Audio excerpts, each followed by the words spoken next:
Ju njohim me përmbledhjen javore të lajmeve. Kjo është Radio Shtat. Kryeministri i Shqipërisë premton një program të posaçëm financimi për ndërmarrjet me fokus investimet në burime njerëzore dhe proceset avancuara pune.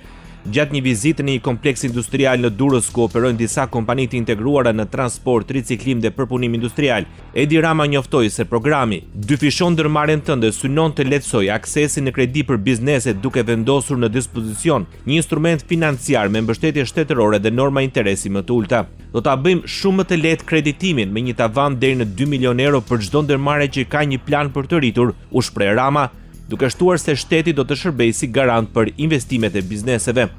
Besoj që do t'i japë mundësi ndërmarrjeve që duan të zhvillohen më tutje, që ta kenë në krah shtetin në formën e garantit të projektit të përkatës të zhvillimit. Kjo ma hamendja që do të ndihmoj shumë sepse ne do vendosim aty edhe kritere për pagat sipas natyrës biznesit. Ministri i Ekonomisë dhe Inovacionit Delina Ibrahimaj në një takim me sipërmarrje në Durrës vlerësoi se ekonomia shqiptare po fokusohet në përtithjen e investimeve dhe eksporteve me vlerë të shtuar. Sipas ministres Ibrahimaj, në këtë mënyrë do të synohet të prodhojë mallra dhe shërbime që kanë një nivel më të lartë përpunimi brenda vendit në mënyrë që gjithë zinxhiri i prodhimit të mbyllet në Shqipëri duke gjeneruar të ardhurat të larta për vendin, paga më të mira dhe më shumë mirëqenie për të punësuarit në kompanitë shqiptare. 80% e eksporteve që neve kemi janë shërbime, vetëm 20% janë mallra.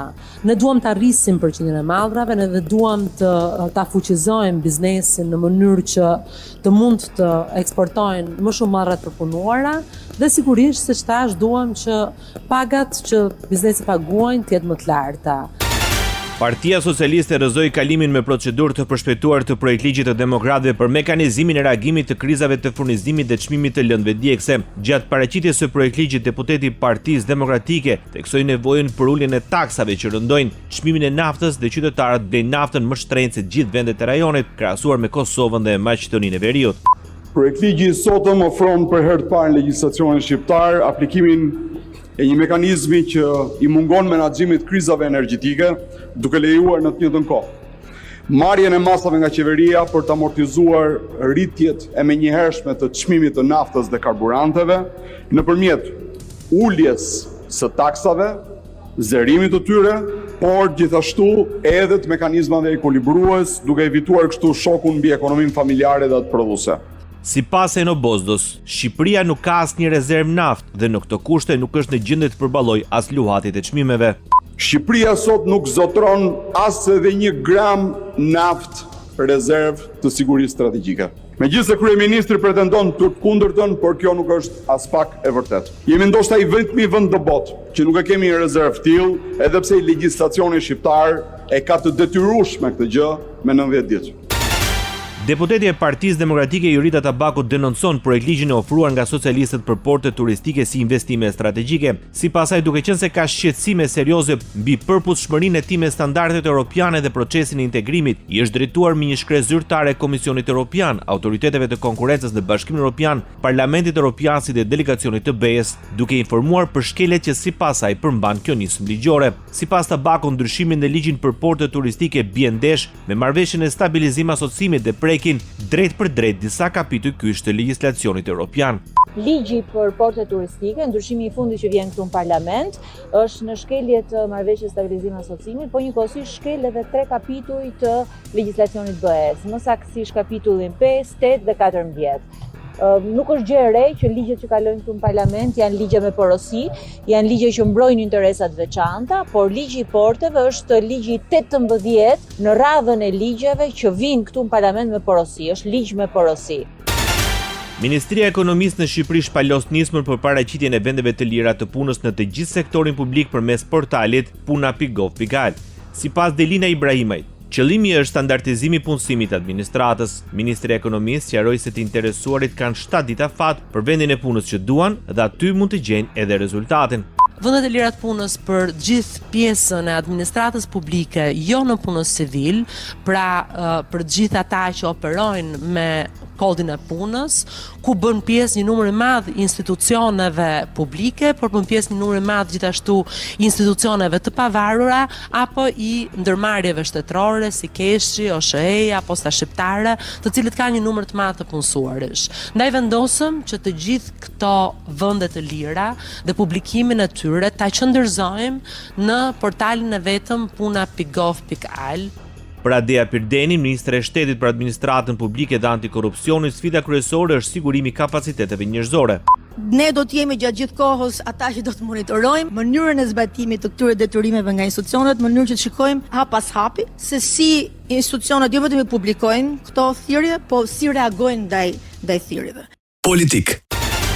Kryeministri Edi Rama përgjinjëstroi çdo informacion të mundshëm për bllokim të procesit të integrimit. Shefi i qeverisë sqaroi se ky muaj është pjesë e bisedimeve intensive dhe në muajin maj do të merren vendimet përkatëse. Flitet e përflitet lart e poshtë për arsye të mosarsyes se negociatat janë bllokuar, janë ndaluar, janë penguar. Kjo është totalisht e pavërtet. Kush i thot këto nuk e ka fare iden se për çfarë flet. Negociatat nuk janë një shëtitje në lëndin, por janë një proces testimi i vazhdueshëm dhe provimesh të vazhdueshme. Në këto kushte, kryeministri u ndaldi në rëndësinë e standardizimit të punësimit administrat për të garantuar ecurinë e negociatave në procesin antarësimit. Duhet një administrat e fortë, një administrat që ka aftësi nga njëra anë dhe integritet nga ana tjetër, për të pasur rritjen e vazhdueshme që kemi, qoftë nga të ardhurat në dogana, qoftë nga të ardhurat në tatime.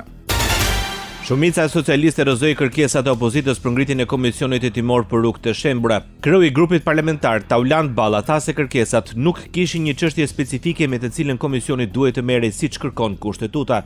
Thuhet që të hetohen të gjitha procedurat nga 2014 deri në 2025, ndërkohë që nuk kishte një çështje specifike. Pra duhet të hetojmë si mënyrën e prokurimit ndoshta. Dhe unë do isha shumë dakord, pa hajde sille, duhet të shqyrtoj se çfarë qasjes ka pasur dhe çfarë duhet të përmirësojmë ne në ligjin e prokurimeve sa i përket kësaj. Në rastin e ngritjes së komisionit hetimor, për Akshin Balla tha se nuk mundet që pushteti legjislativ të mbivendoset pushtetit gjyqësor. Në asnjë rast nuk duhet që kuvendi, pushteti legislativ të ndërhyjë në autoritetin e pushtetit gjyqësor e përpasoj vendimi i gjykatës kushtetuese ka mundësuar që hetime të kryej kuvendi ndërkohë që këto hetime të kryhen nga pushteti tjetër e pushtetit gjyqësor.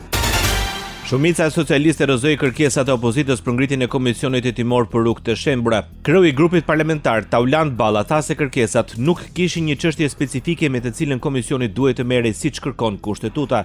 Thuhet që të hetohen të gjitha procedurat nga 2014 deri në 2025, ndërkohë që nuk kishte një çështje specifike. Pra duhet të hetojmë si mënyrën e prokurimit ndoshta. Dhe unë do isha shumë dakord, pa hajde sille, duhet të shqyrtoj se çfarë qasjes ka pasur dhe çfarë duhet të përmirësojmë ne në ligjin e prokurimeve sa i përket kësaj.